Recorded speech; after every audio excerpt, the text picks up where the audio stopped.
चुनावी गुड़ा भाग करते करते और जनता के मूल मुद्दे जानते जानते हमारी टीम पहुंच गई है मनोहर नगर। आइए यहाँ पे हमारे साथ कुछ युवा साथी हैं, इनसे बात करते हैं और जानते हैं कि अब जो 2024 का लोकसभा का चुनाव आ रहा है इसमें इनके क्या मुद्दे हैं जो अहम रहेंगे। क्या नाम है भाई आपका? जी तौफीक रजा नाम। तो तौफीक साहब, क्या देखते हैं 2024 का चुनाव है, महंगाई को लेकर क्या सोचते हैं, रोजगार को लेकर क्या सोचते हैं? नहीं, कुछ नहीं, बेसिकली जो चीज़ें चल रही हैं वही लगातार चली आ रही हैं। मुद्दे कई सारे हैं, जैसे नगर पालिका परिषद गंगा घाट में सफाई के लेवल तो बढ़ा है, लेकिन वैसे अभी भी धीरे धीरे बढ़ना चाहिए। और शिक्षा, जैसे आपने पूछा मुझसे शिक्षा और स्वास्थ्य को लेके, तो हाँ, स्वास्थ्य का जो मुद्दा है वो थोड़ा सा बढ़ा है कि जगह जगह पर प्राथमिक स्वास्थ्य केंद्र भी खुल गए हैं। जैसे अपने यहाँ मनोहर नगर में ही और शुक्लागंज में कई सारे प्राइमरी केंद्र खुले हैं। और उसके अलावा अगर आप शिक्षा की बात करेंगे तो हाँ, थोड़ा डेवलपमेंट की ज़रूरत है आज भी।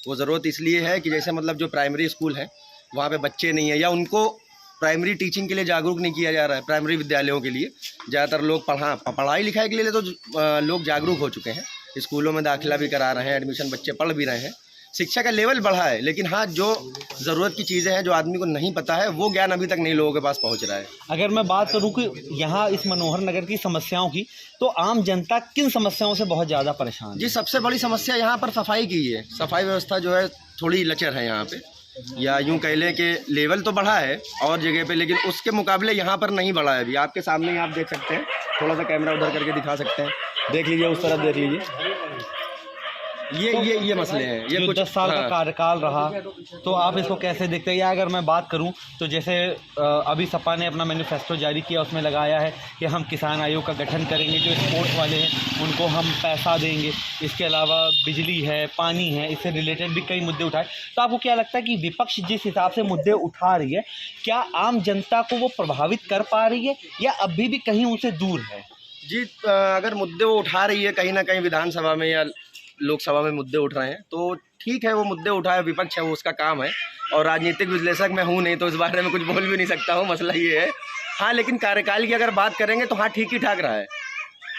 ओके। अच्छा, अगर मैं बात करूं 10 साल के यहाँ के कार्यकाल की, जो सांसद थे, तो क्या लगता है कि उन्नाव जैसे क्षेत्र में, जैसे कानपुर है और लखनऊ है, यहाँ पर बहुत डेवलपमेंट हुआ, तो उन्नाव आज भी थोड़ा सा अपना सब तो खो रहा है, क्लेवर उसका मिल नहीं पा रहा, तो क्या लगता है क्या वजह होंगी? तो ये क्लेवर मिल नहीं पा रहा है कि बस जागरूकता की कमी है, लोगों को जागरूक नहीं किया जाता और कुछ मूलभूत सुविधाओं से भी दूर है।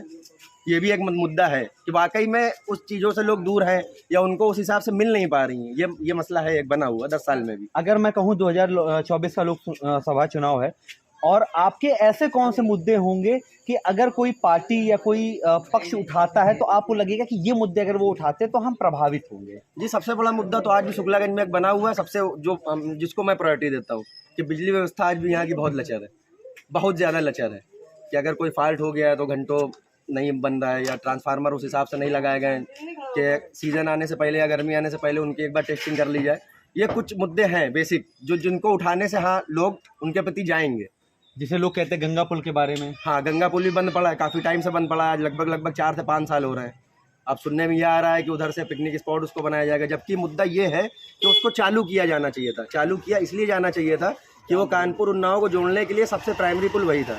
दूसरा सेकेंडरी था कि शुक्लागंज की आधे से ज़्यादा आबादी आज भी पश्चिमी गंगा घाट में रहती है। उसको कानपुर जाने के लिए पहले 2 किलोमीटर नए पुल की तरफ आना पड़ता है, और उससे क्या हो रहा है कि इस पर लोड भी बढ़ गया है, रश भी ज़्यादा है, लोग जाम में भी जूझ रहे हैं। जाम भी दूसरी सबसे बड़ी समस्या है यहाँ की, कि नए वाले पुल पे अक्सर जाम लगा रहता है, जिनको सुबह वर्किंग के लिए निकलना होता है, नहीं आदमी निकल पाता है, या टाइम से अपने गंतव्य पे जहाँ उसको पहुँचना, अपने डेस्टिनेशन पर नहीं जा पा रहा है। ये भी एक वजह है। वो पुल बंद है, अगर हाँ उसको साइकिल के लिए या मोटरसाइकिल के लिए चालू करा दिया जाए तो भी बहुत आसानी होगी कि बड़े वाहन इससे निकल जाएंगे और छोटे वाहन उससे निकल जाएंगे। अगर मैं बात करूं तो यहाँ के जो सांसद है साक्षी महाराज, अक्सर अपने बयानों को लेकर चर्चित में रहते हैं, तो क्या बयान और विकास बराबर चल रहे हैं या कोई एक चीज़ ज़्यादा होती है? नहीं, वो तो आप भी देख सकते हैं, आप भी मेरी तरह हैं, सर्वे कर रहे हैं, हमसे ज़्यादा लोगों से मिले होंगे, लोगों से जाना होगा, तो मुझे ऐसा कुछ लगता नहीं है। वो आप अपना विश्लेषण भी कर सकते हैं देखने पे। समस्या ये जो आवारा पशु है, अब ये सब मान लो जो है जमीन, अब यहाँ 1 बीघा जमीन है, वो हो गैया चली गई, अब थोड़ा बहुत बच्चा है, तो हमारा तो यार के गेहूँ गल्लो नहीं मिले, राशन कार्ड तो यहाँ है नहीं। हाँ, निःशुल्क वाला कोई सुविधा नहीं, खरीद लाओ बाजार से, 20 रुपये में बेचो, 28 रुपये में खरीद लाओ जाए। तो ये है समस्या। तो ये जो आवारा पशु हैं इनको बंद करवा दिया जाए बस, तो कम से कम किसान को राहत तो मिलेगी। मतलब जो खेत में बचा हुआ है वही बस बचा लो। अब वही बचा लो तो बड़ी बात है, जो बच्चा है वो भी बचा लो तो बड़ी बात है। आपको दिखा दे चल के अभी दोपहर 12 बजे गए थे, कम से कम 40 गैया थी, खेद के आए हैं। अब वो हमारा नहीं करे, दूसरे का नुकसान करेगी, नुकसान तो करेगी करेगी। तो ये बंद हो जाए तो ज़्यादा बढ़िया है।